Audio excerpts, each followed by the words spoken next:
Desde hace ya 3 semanas hemos empezado a estudiar lo que en la Biblia conocemos nosotros como la última semana de Jesús o la semana de la Pasión. Y esta semana inició precisamente con Jesús llegando a un pueblo muy cercano a Jerusalén que se llama Betania, en donde realiza la curación de un hombre ciego llamado Bartimeo. Y luego encontramos nosotros la entrada triunfal, cuando Jesús llega a Jerusalén montado en un pollino, en un burrito. Y ese día, que es el primer día de esa semana, finalizaría su visita viendo el templo antes de volver a Betania para descansar al finalizar de ese primer día, como lo estuvimos nosotros considerando la semana pasada. El pasaje del día de hoy, mis amados hermanos, parece que son dos eventos inconexos que no tienen relación el uno con el otro. O sea, al leerlo de primerazo, no podríamos darnos cuenta de cuál es la relación de la higuera con el templo. De hecho, Marcos coloca este pasaje en una estructura.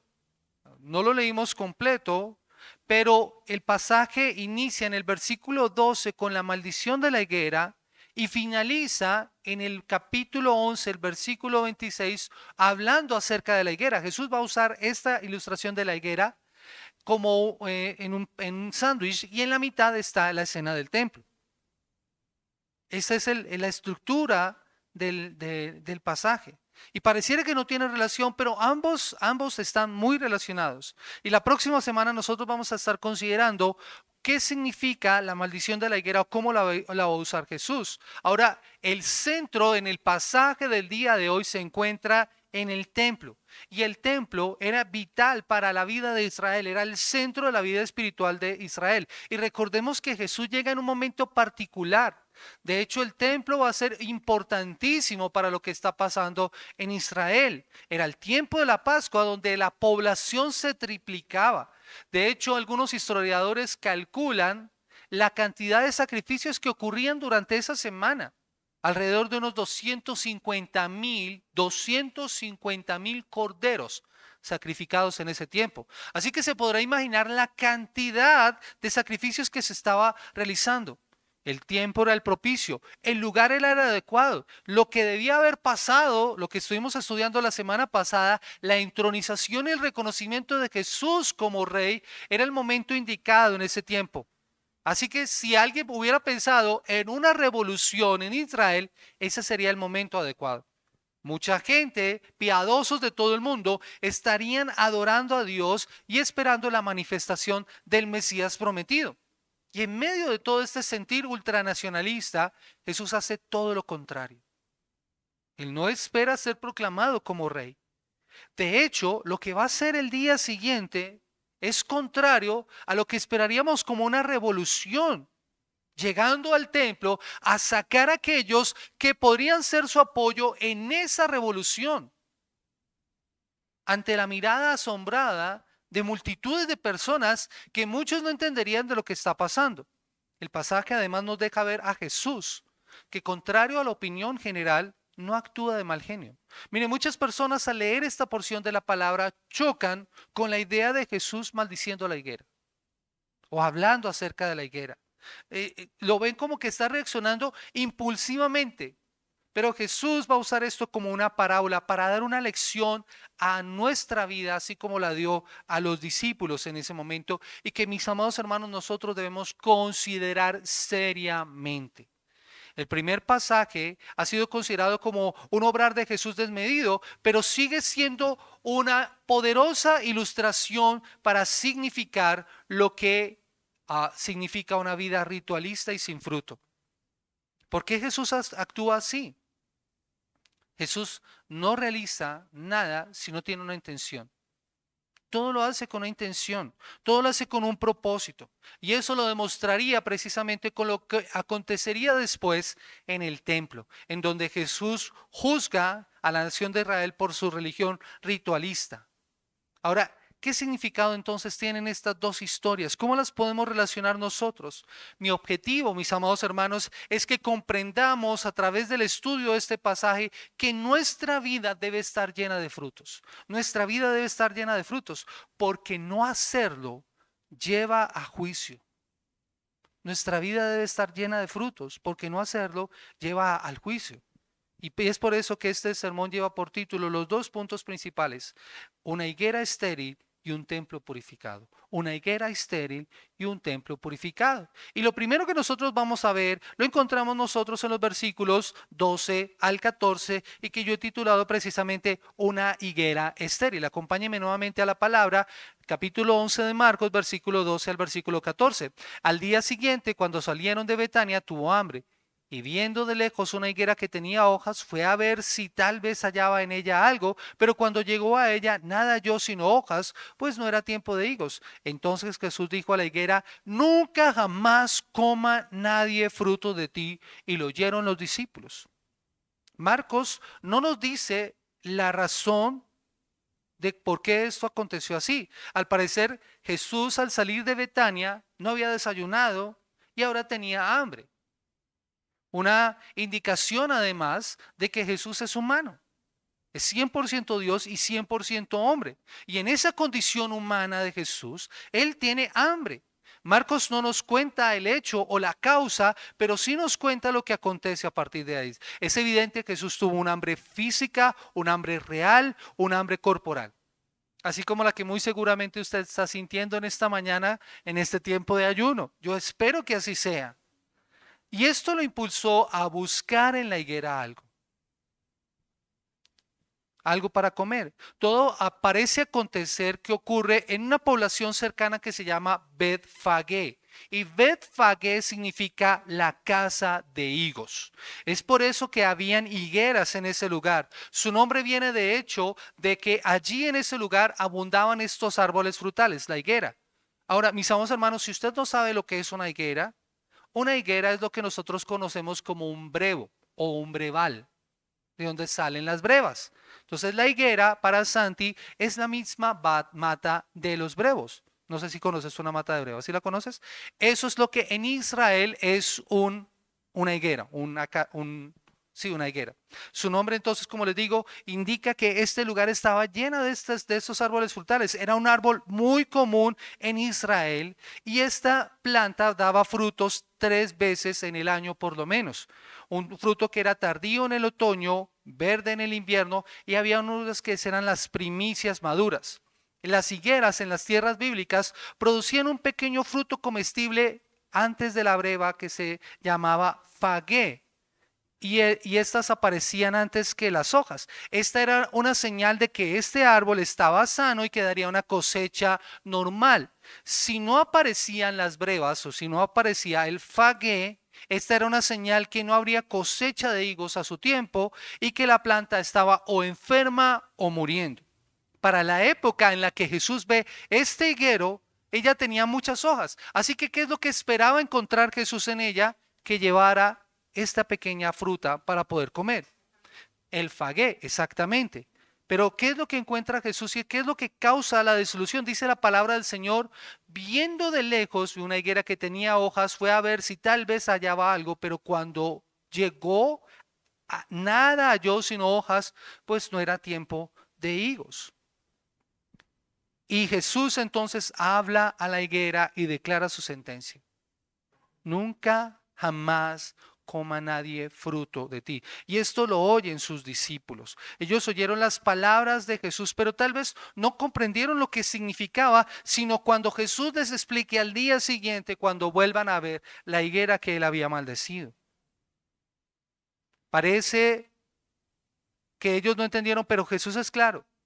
Y lo que Jesús está haciendo no es tanto una maldición. Las escrituras, en los títulos que han colocado algunas versiones, es la maldición de la higuera. Pero no es una maldición. Jesús está sentenciando o está afirmando la realidad de la higuera. Es una higuera infértil. Solo está viendo y evidenciando la condición en la que se encontraba la planta. Infértil, muriendo, sin fruto. Así que Jesús no está actuando de manera vengativa contra la planta, ni impulsiva contra el árbol.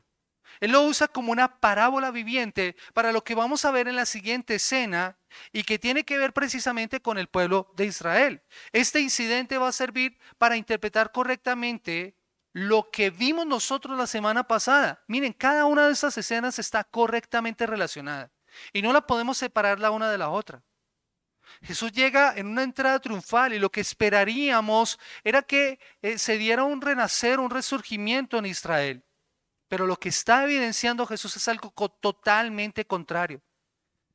Jesús está mostrando a sus discípulos la verdadera condición de Israel. Israel es como esta higuera, que en apariencia está llena de frutos, llamativa, llena de hojas, verde, pero solo en lo externo. Piensen en lo que está pasando en Israel en ese momento, en la Pascua de Jerusalén. Multitudes dirigiéndose a Jerusalén para celebrar la Pascua, fervor religioso, sacrificios celebrando a Dios, un fervor y un aparente avivamiento espiritual. Pero en el interior de las personas, en el interior del pueblo, no hay fruto, como se va a evidenciar en lo que está ocurriendo en el templo y que nos lleva de paso a nuestro segundo punto y que yo he titulado el templo purificado. Versículo 15 al versículo 19 dice la palabra del Señor: vinieron pues a Jerusalén y entrando Jesús en el templo comenzó a echar fuera a los que vendían y compraban en el templo y volcó las mesas de los cambistas y las sillas de los que vendían palomas y no consentía que nadie atravesase el templo llevando utensilio alguno. Y les enseñaba diciendo: no está escrito, mi casa será llamada casa de oración para todas las naciones, mas vosotros la habéis hecho cueva de ladrones. Y lo oyeron los escribas y los principales sacerdotes y buscaban cómo matarle, porque le tenían miedo, por cuanto todo el pueblo estaba admirado de su doctrina. Pero al llegar la noche, Jesús salió de la ciudad. Jesús había estado en el templo la noche anterior. ¿Recuerdan ustedes? Versículo 11. Después de que Jesús entró a Jerusalén, parece ser que él quedó en Jerusalén y se quedó observando el templo. Dice el versículo 11: y entró Jesús en Jerusalén y en el templo, y habiendo mirado alrededor todas las cosas, como ya anochecía, se fue a Betania con los 12. Jesús ya había estado en el templo la noche anterior y había hecho como una observación de todas las cosas. Pero ahora llegaba el momento de hacer algo totalmente diferente. Y mira lo que Jesús ve. Él ve el ajetreo, el bullicio, pero algo no anda bien en lo que está ocurriendo en este lugar que debería ser llamado casa de oración, en el santuario. Todo lo que está ocurriendo es de todo menos adoración. Lo descrito parece ser que está ocurriendo en un lugar del templo. El templo en Jerusalén era una estructura magnífica y supremamente amplia y grande, y tenía distintas divisiones. Y habían unos lugares específicos para ciertos grupos de personas. Estaba el lugar más amplio, que era el patio de los gentiles, en donde al parecer está ocurriendo esto que Jesús está viendo. Luego más adelante estaba el patio de las mujeres, hasta donde podían llegar las mujeres para realizar sus ritos. Y luego estaba el patio de los israelitas, en donde ocurrían los sacrificios. Y más adelante estaba el patio de los sacerdotes, donde solo podrían entrar los sacerdotes. Todo está ocurriendo, parece ser que en ese primer lugar, en el patio de los gentiles, no dentro del templo mismo. Y esto no era del todo ilícito, o sea, esto al parecer era necesario de hecho. Piensen por un momento en esto, iglesia. Muchas personas vienen de lugares muy lejanos.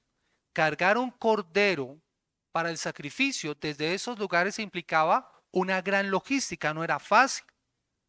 Así que muchas personas aprovecharon la oportunidad de estar allí en Jerusalén para comprar lo que necesitaban para el sacrificio.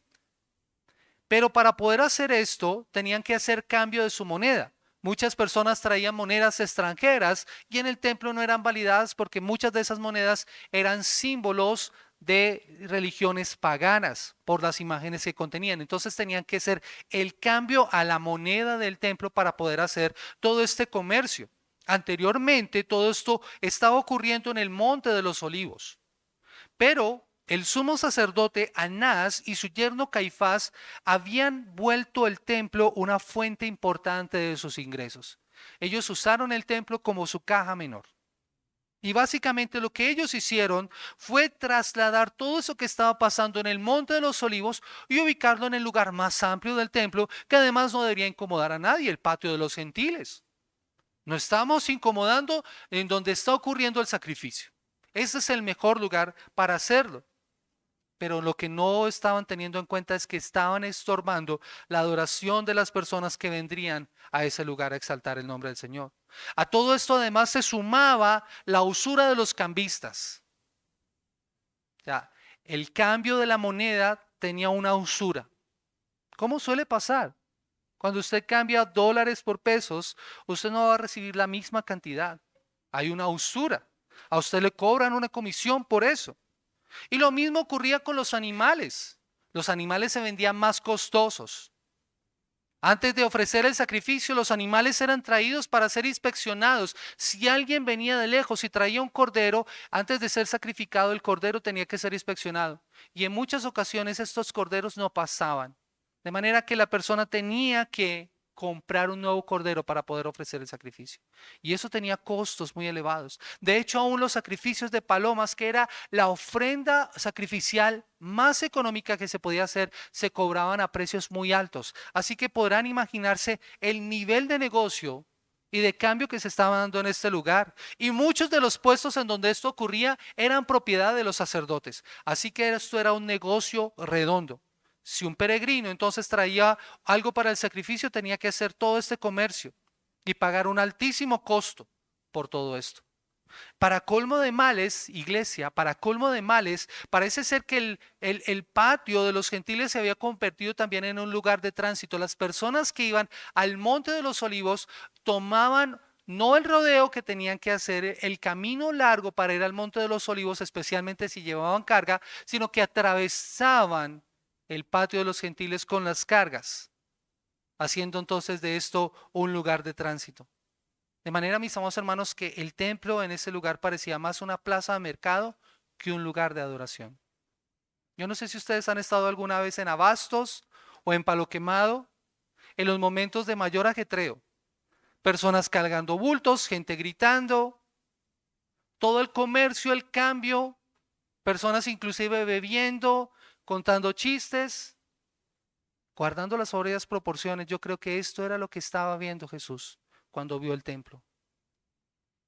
Y es por esto que Jesús actúa como lo hizo. Mire lo que dice la palabra del Señor. De hecho, si ustedes vieron ahorita uno de los últimos capítulos de la serie de shows en la última temporada, muestra precisamente esto, lo que estaba pasando, como para que usted se pueda hacer una imagen visual de lo que Jesús estaba considerando y lo lleva a actuar de esta manera. Dice la palabra del Señor que entonces echó fuera a todos los que vendían y compraban en el templo, volcó las mesas de los cambistas y las sillas de los que vendían palomas y no consentía que nadie atravesase el templo llevando algún utensilio. Y la palabra del Señor es clara cuando nos dice la razón. Y él les decía esto. Y mire la enseñanza, no está escrito, mi casa será llamada casa de oración para todas las naciones, mas vosotros la habéis hecho cueva de ladrones. Jesús está tomando esta porción del profeta Isaías, en Isaías capítulo 56, el versículo 7, donde le recuerda a los presentes lo que Dios dice acerca del templo. El templo debía ser casa de oración. Me encantaba algo que providencialmente también hicimos el día de ayer. En el tiempo de oración estuvimos leyendo la oración que hace Salomón acerca del templo cuando se construye la primera vez. Y es una oración en donde se reconoce lo que debía pasar en ese lugar. Era una oportunidad, el templo era un lugar precisamente para la adoración y la exaltación a Dios. Dios escucharía la oración que se hiciera en ese lugar, perdonaría los pecados por las personas que estaban orando allí. O sea, era un lugar muy importante, pero el templo de Jerusalén en la época de Jesús, lejos de ser el orgullo nacional de los judíos, había perdido su propósito porque la gente de todo el mundo que venía a adorar a Dios ya no lo podía hacer con toda libertad. El templo debía ser un lugar en donde todos podrían adorar juntos. En el Antiguo Testamento, la única separación en el templo se daba entre los sacerdotes y el pueblo, especialmente cuando se ofrecía el sacrificio en el Yom Kippur. Es como explica un comentarista, en la época de Jesús el templo también estaba segregado, pero esta segregación estaba mucho más profunda por raza, por géneros, por motivos de impureza ceremonial, con las mujeres judías en un nivel más bajo fuera del patio de Israel o en el patio de las mujeres y los no judíos en el patio más externo, en el patio de los gentiles. Jesús muestra su inquietud por la adoración de los gentiles y protesta contra esa segregación que se había establecido en este lugar. Es por esto que Jesús sentencia lo que está pasando en Israel. ¿Recuerdan? A la higuera le dice, nunca jamás coma nadie fruto de ti, sentenciando la condición en la que se encontraba la higuera. Pero aquí les dice, vosotros habéis hecho cueva de ladrones esta casa de oración. Jesús observa el templo y ve en lo que lo han convertido. Yo quiero que me acompañe por favor a Jeremías capítulo 7, el versículo 11. ¿Y por qué miramos este pasaje, mis amados hermanos? Porque este es el pasaje que Jesús usa para hablar acerca de lo que está pasando en ese momento en Jerusalén, en el templo. Jeremías capítulo 7, versículo 11. Es cueva de ladrones delante de vuestros ojos esta casa sobre la cual es invocado mi nombre. Y aquí también yo lo veo, dice Jehová. Y en el contexto, lo que está diciendo Jeremías al pueblo de Israel es que ellos vivían una vida de falsa religiosidad, en donde ellos vivían pecando y desobedeciendo a Dios, haciendo toda clase de maldad, pero seguros y confiados de que como tenían el templo, el lugar donde ellos podían hacer los sacrificios, ellos podrían seguir viviendo de esa misma manera. Y ellos decían, esta es casa de Jehová, es casa de Jehová. Versículo 4, no fiéis en palabras de mentira diciendo, templo de Jehová, templo de Jehová, templo de Jehová es este.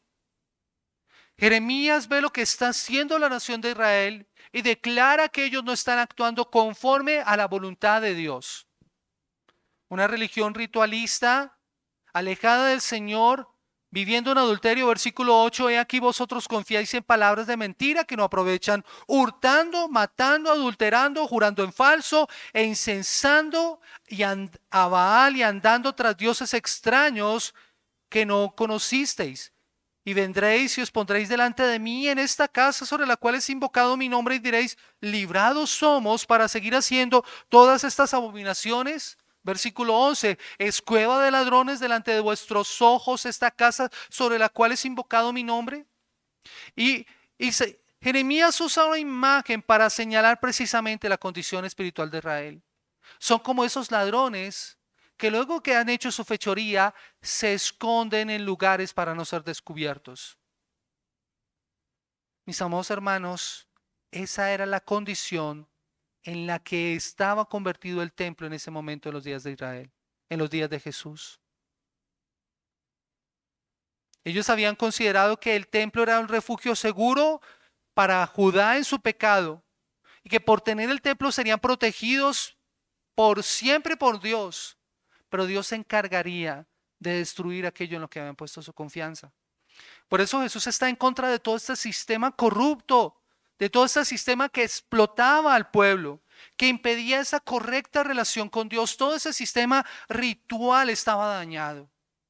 Necesitaba ser transformado, necesitaba ser cambiado, porque era contrario a la voluntad de Dios. Aquello entonces que debía servir para llevar a las personas a Dios, las estaba alejando. Piensen por un momento, iglesia, nuevamente.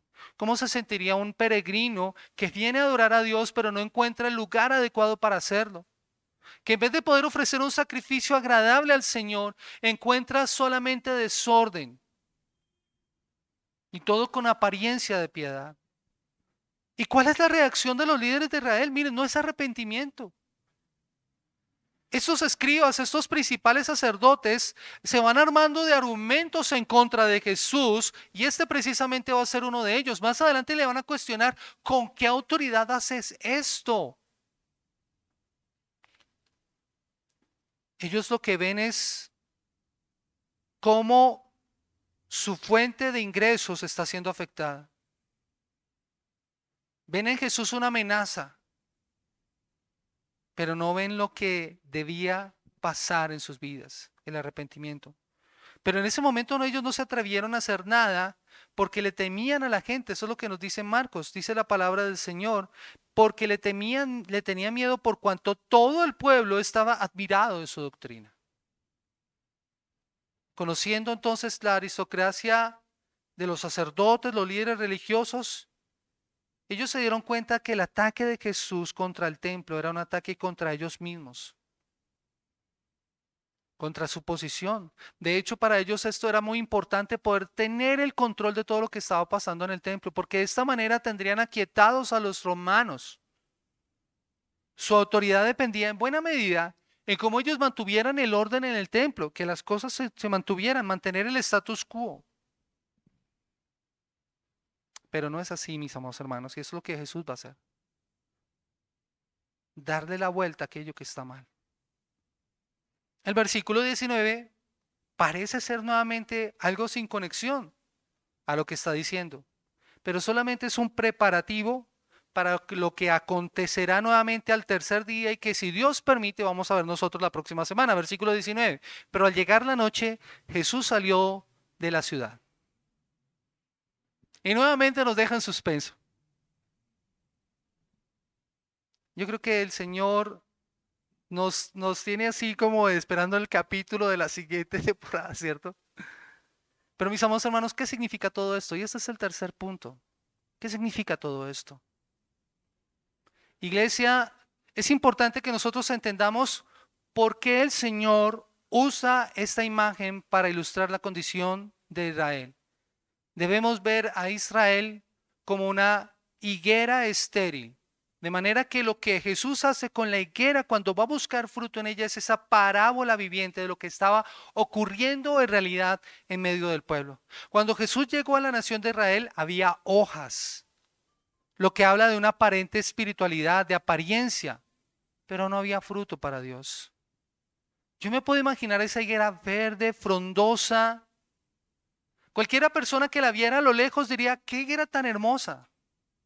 Y cualquiera persona que la viera diría: el fruto de esa higuera debe ser súper delicioso. Yo no sé si les ha pasado ver unas plantas frutales. A Mari le pasa mucho con los ciruelos. Ella reconoce un buen ciruelo por el olor. Lo huele y si huele rico, debe saber rico. Pero a veces las apariencias engañan. A veces las apariencias engañan. Y eso fue lo que pasó con Israel. O lo que pasó con esa higuera. Frondosa, verde, pero en realidad no había fruto. No había fruto para Dios. Había una promesa sin cumplimiento. Yo creo que la expectativa, eso suele pasar cuando uno ve algo así muy delicioso. En apariencia se ve delicioso, pero cuando uno lo prueba se desilusiona. La expectativa que uno siente cuando ocurren esas cosas y la frustración tan grande que uno siente. Así estaba Jesús cuando vio a Israel. Había una promesa sin cumplimiento, una espiritualidad sin realidad. Jesús tenía hambre de fruto de la nación de Israel. Debía haber fruto en medio de esa higuera, pero no lo había. La higuera entonces representa a esa nación de Israel. Oseas capítulo 9, versículo 10, escuchen lo que dice. Oseas capítulo 9, versículo 10 representa a la higuera como Israel, como uvas en el desierto hallé Israel, y como la fruta temprana de la higuera en su principio vi a vuestros padres. Ellos acudieron a Baal peor, se apartaron para la vergüenza y se hicieron abominables como aquello que amaron.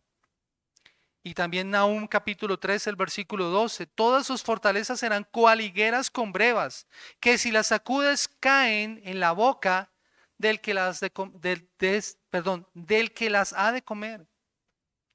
Israel es representada entonces en las escrituras como una higuera. Pero esta higuera no estaba produciendo fruto para la gloria de Dios.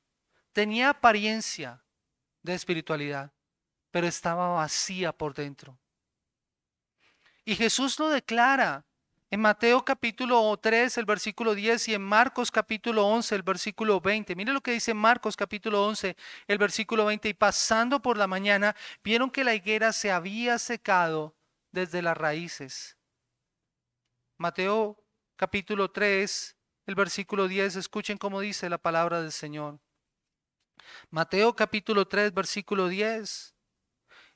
Juan el Bautista predicaba a Israel y les dijo estas palabras: y ya también el hacha está puesta a la raíz de los árboles, por tanto, todo árbol que no da buen fruto es cortado y echado en el fuego. Esta parábola entonces representa precisamente lo que acontecería más adelante con la nación de Israel, con Jerusalén.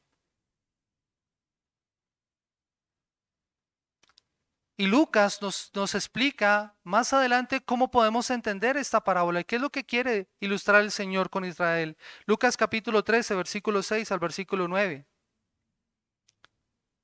Y esta parábola en esta Biblia, en la Biblia de la Reina Valera, lleva un título, la parábola de la higuera estéril. Y escuchen lo que dice la palabra del Señor. Dijo también esta parábola. Tenía un hombre una higuera plantada en su viña y vino a buscar fruto de ella y no lo halló. Y dijo al viñador, he aquí, hace 3 años que vengo a buscar fruto en esta higuera y no lo hallo. Córtala. ¿Para qué inutiliza también la tierra? Y él entonces respondiendo le dijo, Señor, déjala también este año, hasta que yo cabe alrededor de ella y la abone, y si diere fruto, bien, y si no, la cortaréis después. Esta parábola, mis amados hermanos, que Jesús cuenta, nos sirve entonces para entender lo que está pasando en esta escena. Israel es la higuera. El dueño del campo quería cortarla porque no encontró fruto después de 3 años en ella. Y le dio una oportunidad más porque el jardinero le pidió que le diera esa oportunidad. Al parecer, esta era la última oportunidad que tendría y quedaron en ese acuerdo que si daba fruto se quedaría, pero si no la quitaría de medio. ¿Para qué se inutiliza la tierra? Se podría estar aprovechando ese suelo. Pero mis amados hermanos, lo que está pasando en Israel es que ellos ya habían tenido su oportunidad y no la aprovecharon. No se había conseguido que diera fruto, entonces llegaría el tiempo de su destrucción. Y lo que Jesús está haciendo, mis amados hermanos, con esto, y yo quiero aplicarlo a nuestras vidas, es que Jesús está condenando una vida religiosa de apariencia. O como dice un autor, la profesión sin práctica. Alguien que profesa fe, pero no tiene nada que ver, no tiene nada que dar, solo apariencia. No está dando fruto. Jesús dice que no es por decir Señor, Señor, que somos creyentes, sino por hacer la voluntad de Dios. Él llama a los creyentes, identifica a los falsos maestros también por los frutos que se da. No basta solamente con apariencia externa, iglesia. No basta con decir, Señor, Señor, lo decía una canción de un cantante. No basta solo con decir, no basta solo con cantar. Y él decía, es necesario morir. Hay que hacer la voluntad de Dios, hay que producir frutos reales de justicia, de compasión, como Jesús quiere mostrar con lo que está pasando con la higuera. Miren, mis amados hermanos, podemos asistir a la iglesia, podemos venir a este lugar a compartir, podemos dar nuestras ofrendas, podemos usar un lenguaje cristiano, pero mis amados hermanos, esto de apariencia no solamente es, tiene que haber mucho más, tiene que haber una evidencia, un corazón transformado. Dios busca que nosotros mostremos gracia, misericordia. Dios espera de nosotros una fe genuina que debe ir acompañada con una vida transformada, que se alinee cada vez más con la voluntad de Dios, con acciones concretas. Yo cuando leí y estudiaba esta porción y un pensamiento que me ha estado dando vueltas después de leer esta porción, mis amados hermanos, es, ¿qué pensaría Jesús si viniera una mañana, un domingo, a un servicio nuestro? Él, en presencia real. ¿Qué pensaría Jesús? Y lo digo para mí, con temor y temblor, iglesia. ¿Qué pensaría Jesús si se sentara a escuchar un sermón? O a escuchar cuando nosotros estamos cantando. Mire, Jesús no se deja distraer por lo que es apariencia de piedad, porque Él conoce nuestros corazones como conocía perfectamente lo que estaba pasando con la higuera, como conocía perfectamente lo que estaba pasando en el templo. Así que nosotros debemos cuestionarnos, si Jesús viniera, ¿qué vería en nosotros? ¿Apariencia de piedad? ¿Solo follaje, solo hojas verdes? Miren Jesús, ¿cómo evidenció la condición de Israel? A través de ese sistema corrupto que tuvo que limpiar. Jesús llega a Jerusalén, al lugar donde se debería ver la verdadera condición de Israel. Miren, uno, uno ve la condición de una sociedad cuando mira a las familias. Y Jesús hace eso cuando llega a Jerusalén. Él quería ver la condición de su pueblo al ver lo que está pasando en el templo. Y eso solamente fue evidencia de lo mal que estaba la nación de Israel. Ese era el lugar en donde se debía evidenciar la vida espiritual, la devoción al Señor. Era el lugar en donde debería crecerse en santidad. Pero eso no estaba pasando. Lo que dijo el profeta Isaías se estaba cumpliendo. Dice Isaías capítulo 29, versículo 13, dijo entonces el Señor, por cuanto este pueblo se me acerca con sus palabras y me honra con sus labios, pero aleja de mí su corazón y su veneración hacia mí es solamente una tradición aprendida de memoria. ¿Cómo está nuestra adoración delante del Señor? Y es por eso que Jesús señala que esa es la condición de Israel. Este pueblo de labios me honra, pero su corazón está lejos de mí. Iglesia, pregúntate en esta mañana. De verdad, Mari lo decía muy bien y créame que es mi preocupación y mi afán en esta mañana. En mi corazón hay urgencia por la iglesia.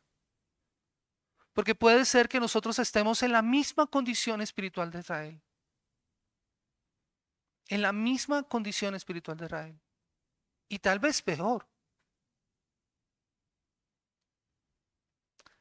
Si Israel es la higuera y los frutos visibles que se mostrarían en el templo, Jesús solo encontró una higuera llena de hojas pero sin fruto. Religiosidad vacía e hipócrita.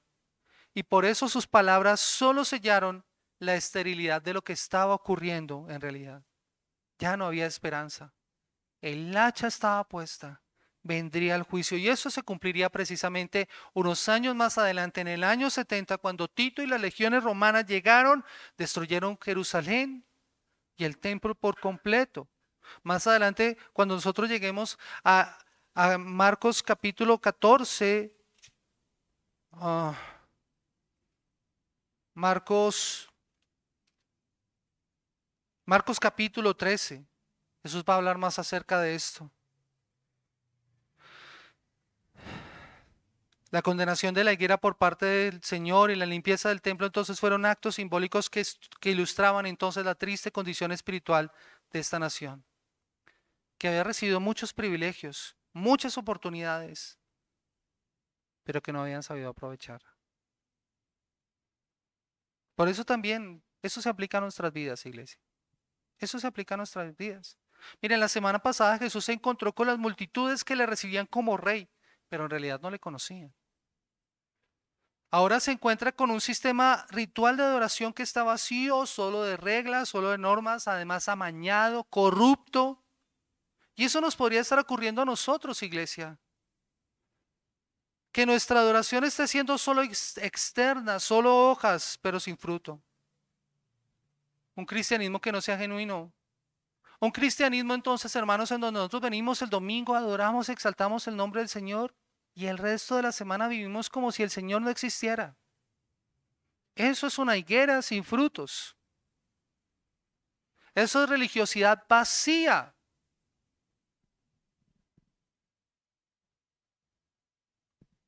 Debemos cultivar entonces con cuidado nuestras raíces espirituales para que no seamos solamente hojas. Por eso el llamado a los creyentes es a dar frutos dignos de arrepentimiento. Eso fue el mensaje de Juan. Dad frutos dignos de arrepentimiento. Un arrepentimiento genuino. ¿Sabes cómo eso es una realidad en tu vida? ¿Cómo se evidencia que tú estás dando frutos de arrepentimiento? Que tú enfrentas el pecado con decisiones radicales, por ejemplo.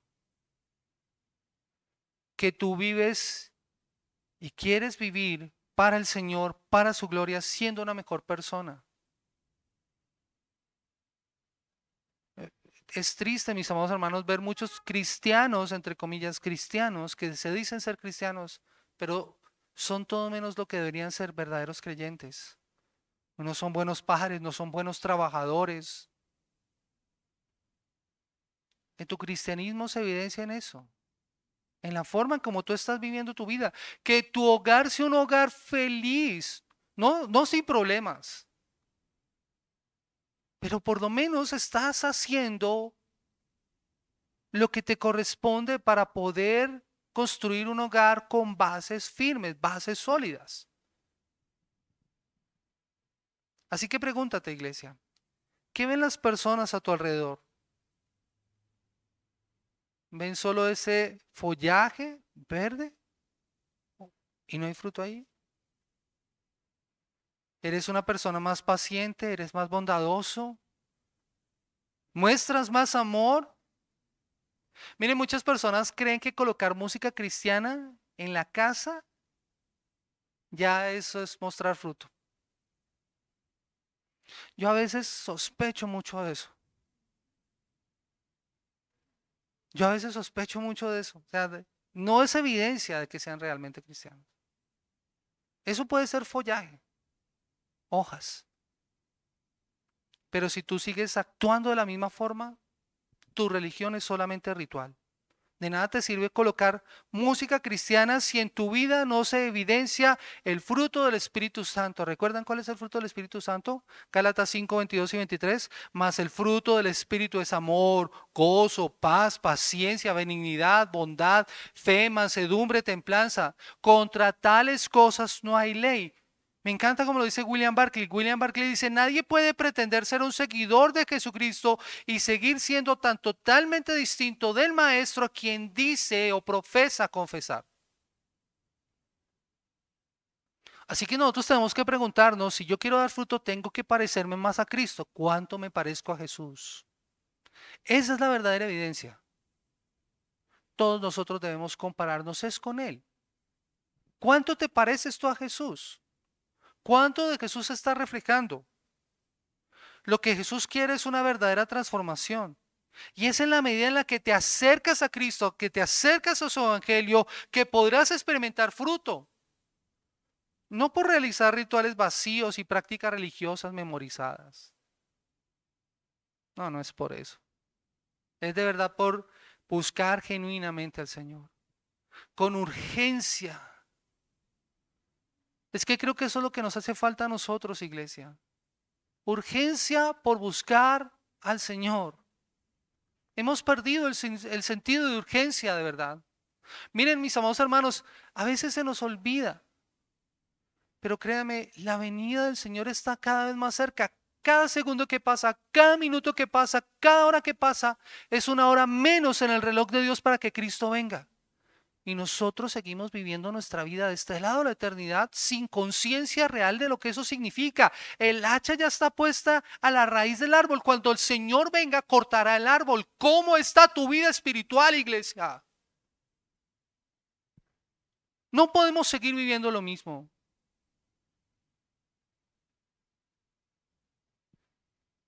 Lo que estaba pasando en Israel estaba reflejando su condición, injusticia, doble moral. Y todo eso se hacía más difícil bajo la opresión romana.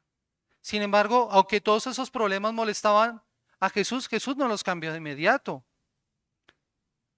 Mire, para él el tema de la adoración era un tema fundamental. El tema de la oración era un tema fundamental. El reconocimiento de quién es Dios, la rendición a Dios, eso era lo más importante. El problema del hombre es un problema del corazón, es un problema de adoración.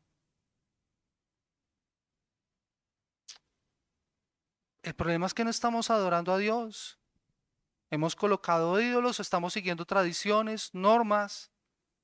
Y Jesús muestra que todas esas cosas podrán tratarse en nuestras vidas o no podrán tratarse en nuestras vidas si primero no se corrige la relación con Dios.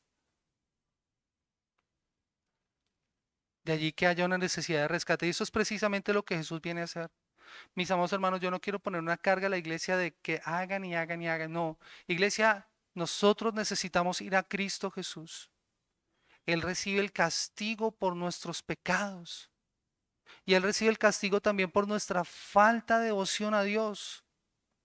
Así que nosotros debemos es acudir a Él, buscando su ayuda. Y hoy en día, tristemente, eso es lo que no se ve en la iglesia moderna. Miren, la iglesia moderna es templos llenos de personas. Miren, aquí en la ciudad hay lugares que están llenos de multitudes y cantan al Señor y adoran al Señor. Pero ¿cuántas personas están de verdad cerca del Señor? ¿Cuántos están cerca del Señor realmente? Y muchos ofrecen milagros a través de pactos, de siembras, de promesas y otras cosas para enriquecerse. ¿Saben? Eso se parece más a esa religión ritualista que Jesús estaba cuestionando de los sacerdotes, que es el carácter de los hombres de los postreros días, como dice Pablo, que usan la piedad como fuente de ganancia. ¿Y cuántas personas están perdidas en eso? ¿Y nosotros qué estamos haciendo? Miren, no nos podemos quedar criticando lo que en esos lugares está ocurriendo si nosotros no estamos haciendo lo que somos llamados nosotros a hacer, a predicar fielmente el Evangelio de Jesucristo, que trae salvación a esas personas. Hoy en día hay lugares que parecen más centros comerciales que lugares de adoración. Y lo triste es encontrar muchos creyentes consumistas y me equivoqué, la palabra no es creyentes. Muchas personas que dicen ser creyentes, que están deambulando de lugar en lugar para encontrar lo que está de moda y lo que se acomoda a sus gustos e intereses. Tal vez si Jesús se acercara, encontraría solo follaje, hojas, un árbol muy prometedor, pero nada de fruto. Pero esto se aplica a lo personal también cuando nosotros tapamos nuestra real condición espiritual con una apariencia de súper espirituales, pero que nuestra vida está llena de pecado del cual no nos alejamos. Por eso, mis amados hermanos, el congregarnos no debe ser para ocultar nuestra condición, sino para crecer en comunión y acercarnos a Dios y dar fruto guiados por el Espíritu Santo. ¿Cuál es la forma en la que tú estás viniendo a congregarte? ¿Cuál es tu intención? Iglesia, tú debes venir a este lugar a escuchar la palabra del Señor para ser capacitado y entrenado para vivir el resto de la semana. Este pasaje entonces nos muestra que Jesús es radical y pide una respuesta radical de nuestra parte. Miren, Jesús fue radical en todo lo que hizo ese día. Él llega a su casa y todo lo pone en orden. Así que pregúntate, ¿vas a venir a Él para que haga lo mismo en tu vida? Orábamos esta mañana pidiendo al Señor que de la misma forma en que Él limpió el templo en Jerusalén, limpie nuestros corazones. Mira, el Señor tiene que entrar en lo más profundo de tu vida y transformarlo. Y el Señor va a volcar todas aquellas cosas que están estorbando tu adoración al Señor. Pero debes ir a Él en arrepentimiento y fe. Debes decirle, Señor, toma el control de mi vida. Toma el control de mi vida. Yo no puedo seguir permitiendo que haya mesas de cambistas y una religión ritualista y de solo apariencia en mi vida. Debes vivir para Él. Así que pregúntate, ¿hasta cuándo seguirás manteniendo tu vida llena de religiosidad vacía, solo externa? ¿Quieres dar fruto o seguirás solo teniendo hojas? Jesús nos advierte, y es una advertencia, iglesia, que si no damos fruto solo hay una opción, y es la de ser cortados. Si no damos fruto, solo hay una opción, y es la de ser cortados. Y si alguno está sin Cristo en esta mañana, si alguno está sin Cristo, mira, tú no puedes permanecer indiferente ante este Jesús que fue tan radical. No puedes permanecer indiferente ante Él. Es como dice Timothy Keller, o le matas o le coronas, pero lo único que no puedes hacer es decir, qué tipo tan interesante. No puedes intentar mantener a Jesús en los márgenes de tu vida. No se puede quedar ahí. Entrégate a Él, centra toda tu vida en Él y deja que su poder forme el carácter suyo en ti. Que el Señor bendiga su palabra en esta mañana. Quiero invitarles, iglesia, que oremos, que pidamos al Señor su guía y su dirección para nuestras vidas. Soberano Señor Dios, Rey de toda majestad, ante ti, Señor, nos postramos y venimos con un sentido de urgencia, Señor, en nuestros corazones, porque al ser confrontados por tu palabra, nos podemos dar cuenta, Señor, del ritualismo, del moralismo y del legalismo, Señor, en el que hemos caído nosotros. De cómo nosotros hemos dado apariencia de piedad, pero que con nuestros actos hemos negado la eficacia de esta. Señor, tal vez sin darnos cuenta hemos seguido normas, costumbres, leyes externas, Señor, pero nuestro corazón está alejado de ti, Señor, cuando tal vez de nuestros labios para afuera hemos dicho que tú eres Señor. Oh, perdónanos, porque tal vez hemos permitido el pecado en nuestras vidas y no hemos hecho lo que tú nos llamas a hacer, bendito Señor, a buscarte a ti y a conocerte a ti como lo dice tu palabra. Y esta es la vida eterna, que te conozcan a ti, al único Dios verdadero, y a Jesucristo a quien tú has enviado, Señor. Oh Señor, ruego por nuestra iglesia y ruego por nuestra comunidad, para que en tu gracia y en tu favor tú nos ayudes, bendito Señor, para poder compartir como tu pueblo y como tu iglesia. Que te lo pedimos en el nombre poderoso.